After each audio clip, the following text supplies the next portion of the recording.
express my sympathy to Charlie Kirk's family and to Charlie Kirk, who obviously has, become a target for somebody. I don't know whether it's political violence because I don't know who did it. I know they seem to have somebody in custody. But I will say that political violence, unfortunately, has been ratcheting up in this country. We saw the shootings, the killings in Minnesota. We've seen other political violence occur in other states. And I would just say it's got to stop. And I think there are people who are fomenting it in this country. I think the president's rhetoric often foments it.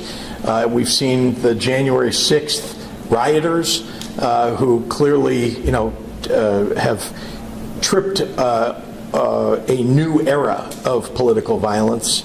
And the president, what did he do?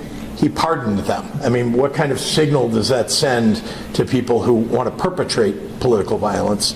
Not a good one. Historically, on 9/11, law enforcement has come together as a group to recognize and honor those that sacrificed to preserve the ideals of this country, the freedoms of this country. And instead, we find ourselves today hunting a murderer who chose to violate our rights, the rights of an individual within this country. Just to recap yesterday's events, at around 12:20 p.m., political influencer Charlie Kirk was at Utah Valley University participating in a student-sponsored event with Turning Point USA. Charlie was shot at that event. He was transported to a local hospital where he later passed. Last night, his body was moved to the state office of the medical examiner. We will continue to facilitate movements to get him home today and with his family. Yesterday, during the investigative process, we located a couple of persons of interest. We interviewed those individuals, and after releasing them and after clearing them of being suspects, they faced scrutiny, they faced threats. We asked the public to be patient with the investigative process. These individuals were not suspects, they were people of interest. We ask that you do not impose into those people and that investigative process. They don't deserve that harassment for being subject to that. I'd like to thank all the investigators that are involved in this. They have worked around the clock, all day yesterday, through the night last night. Investigators from the State Bureau of Investigations, from county, from city agencies, university, our federal partners with the FBI, the ATF, and many others. Those are just a few of the people that we have involved in this. I'd like to thank all of them for their strong work. Through all that work last night, we were able to make a few breakthroughs. We were able to track the movements of the shooter. Starting at 11:52 a.m., the subject arrived on campus, shortly away from campus. We have tracked his movements onto the campus, through the stairwells, up to the roof, across the roof to a shooting location.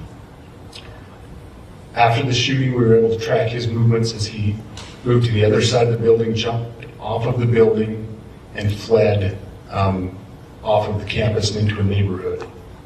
Our investigators have worked through those neighborhoods, contacting anybody they can with doorbell cameras, witnesses, and have thoroughly worked through those communities, trying to identify any leads.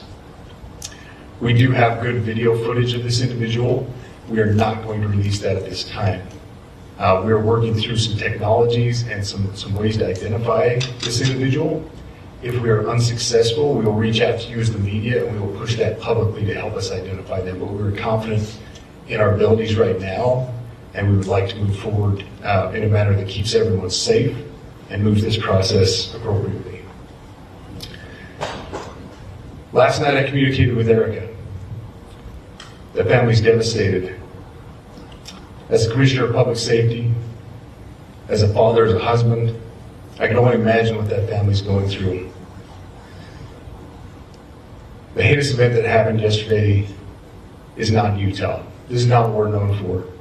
Over the past several weeks, we've seen the state come together to help families in mourning, come together as a community to show what Utah is known for a state of character, of service, of camaraderie, of a neighboring feel. We will not stand for what happened yesterday. We are exhausting every lead.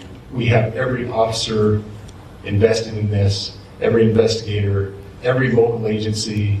The outpouring of support from the law enforcement community has been astounding. We are investing everything we have into this, and we will catch this individual. Having walked through the crime scene, through the hallways of this school, through the classrooms, I can't imagine what the people on scene felt as well. A horrific event where some of them barricaded in classrooms, some of them ran in fear. Can't overstate the tragedy and the horrific event that yesterday was, and how we will work to bring to justice the actions of one individual or any other individuals that assisted in that. Our state has gone through a lot, and we will come out successful. My name is Robert Bowles, and I am the Special Agent in charge of the Salt Lake Field Office. Following yesterday's tragic shooting of Charlie Kirk, FBI agents have been working around the clock in coordination with our law enforcement partners. We are and will continue to work nonstop until we find the person that has committed this heinous crime and find out why they did it. This morning I can tell you that we have recovered what we believe is the weapon that was used in yesterday's shooting. It is a high-powered bolt-action rifle. That rifle was recovered in a wooded area where the shooter had fled. So the FBI laboratory will be analyzing this weapon. Investigators have also collected footwear impression, a palm print, and forearm imprints for analysis. I understand there are a lot of questions about motive. I assure you that all leads, tips are being fully investigated. As of this morning, we have received more than 130 tips. We thank the community for that. The FBI has brought every resource to bear, and we will continue to do so throughout the course of this investigation. The FBI's mission is to protect the American people. It's to uphold the Constitution of the United States. Any attack on the First Amendment is an attack on the very foundation of our democracy. That is why we will relentlessly pursue this case and the shooter until we find him. We also continue to grieve with the family and the community. It's our community. If you have any video or images from the shooting, we ask you to please submit them to our digital media tip website at www.fbi.gov/Utah Valley Shooting. You can also call the FBI at 1-800-CALL-FBI. We truly rely on the public's help in these types of cases, and no tip is too small or insignificant. About him or her, you say you're confident at this stage in terms of tracking down who they are. Can you talk to us about their movements, their demeanour? Do you think it's a man? And also, can I ask, what were the security arrangements in place? Was that roof being monitored? It's a question many people will have, particularly after public. So what I'll release about the suspect is suspect blended in well with a college institution. We're not releasing many details right now, and we will soon. But right now we're not. But that individual appears to be of college age. We are confident in our abilities to track that individual. If we're unsuccessful in identifying them immediately, we will reach out for the public's help and the media's help in pushing those photos. That was a new development overnight, working through the night, studying those cameras. So that's something that's new and that we're working through right now.